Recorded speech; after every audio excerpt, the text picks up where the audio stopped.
Good morning, class. How is everybody? Good. Who can answer this question for me? Leia? 13. Good job.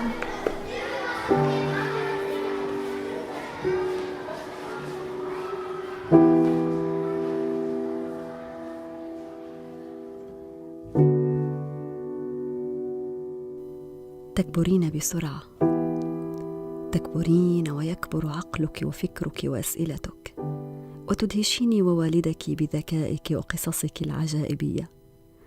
حين رزقناك الله عقدنا العزم أنا وبابا أن ننتقي لك اسما عربيا جميلا.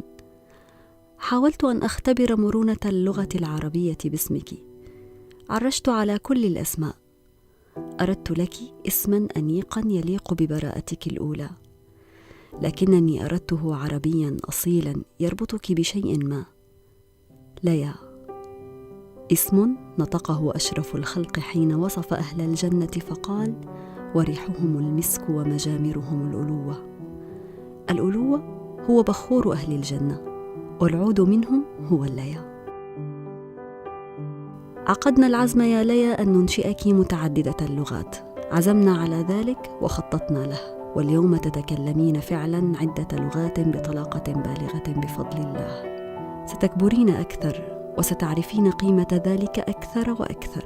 ستكبرين يا ليا وستتقنين الكثير من اللغات أكثر مني ومن بابا، بل ربما ستصبحين مرجعنا في كثير منها. تعلمي اللغات يا ابنتي فهي وصية الحبيب. تكلمي كل لغات الدنيا، لكن إياك أن تكون اللغة العربية إحداها وليست أولاها.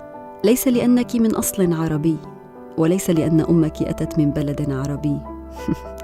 دعك من أصلي، وإن كنت أتيت من خير بلاد الله وصفوتها، لكن ليس لأجل ذلك يا ليا، وليس لأجل الهوية العربية، فهذه أشياء لا تورث في هذه البلاد، وستزول بعد جيلين إن بقيت.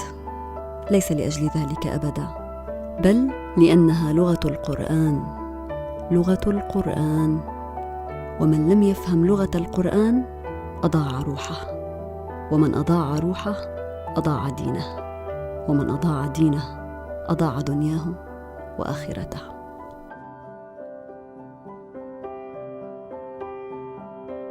خذي العلم بكل لغات أهل الأرض واتقنيها، وخذي كل علم من أصله ومصدره، والدين أولى أن تأخذيه من أصله ومصدره الأول، ولن تتعلميه ولن تتفقهي فيه من غير العربية، فإن أنت أتقنتها فلن يكون بينك وبين القرآن حجاب. سيقولون أن أكثر أهل الإسلام لا يتكلمون العربية. صحيح، هم سيلقنون الدين وسيطبقونه، لكن لن يتفقهوا في الدين من غير التفقه بالعربية، ولن يتذوقوه بغير العربية. صدقيني، إن لكلام الله وكلام رسوله روحا وحلاوة يفقد معظمها إن ترجم. قولي لي، كيف ستتذوقين حديثا مثل بورك لأمتي في بكورها بغير العربية؟ كيف ستشعرين بآية مثل فبأي آلاء ربكما تكذبان بغير العربية؟ كيف ستميزين بغير العربية بين الصديق والصديق والصدوق والصادق، وبين الكاذب والكذوب والكذاب؟ قولي لي، ما الإيثار، ما الإحسان، ما الأمانة بتلك اللغات الأخرى؟ هل ستفرقين بين الحياء والخجل؟ والفرق بينهما كبير، فالحياء مطلوب والخجل مذموم. سأحدثك يوما بقصة من تمشي على استحياء. نعم، أكثر أهل الإسلام لا يتكلمون العربية، لكن لو عدت للتاريخ لوجدت أن كل أصحاب الأثر على الأمة كانوا ممن تكلموا وأتقنوا العربية وإن كانوا غير عرب. سلمان الفارسي، سيبويه، ابن سينا والفارابي، صلاح الدين، جمال الدين الأفغاني، محمد الفاتح، علي عزت بيغوفيتش. إذ لم يكونوا ليضعوا مترجما بينهم وبين الله تعالى، ولم يقرأوا التاريخ مستشرقا بغير لغته. أعلم يا ابنتي أن مهمتنا في هذه البلاد صعبة جدا، لكن أنت لها يا ليا، ومهمتي أنا أن أقربك من القرآن وأهله، فلا يكون هناك حاجب بينكما. واسمعي وصية ابن الخطاب لأبي موسى الأشعري أن علم العربية فإنها تدل على صواب الكلام، ومرهم برواية الشعر فإنه يدل على معالي الأخلاق. وحين قال لنا عليكم بالتفقه في الدين والتفقه في العربية وحسن العربية، قيل لتهدم أي حضارة فابدأ بلغتها، فلا يؤتى الدين من قبلك يا ليا.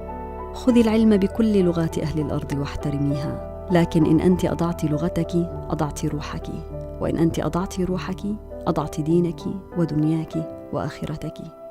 وأما أنا والدتك فأكون قد تربت يداي. ماما سيرين.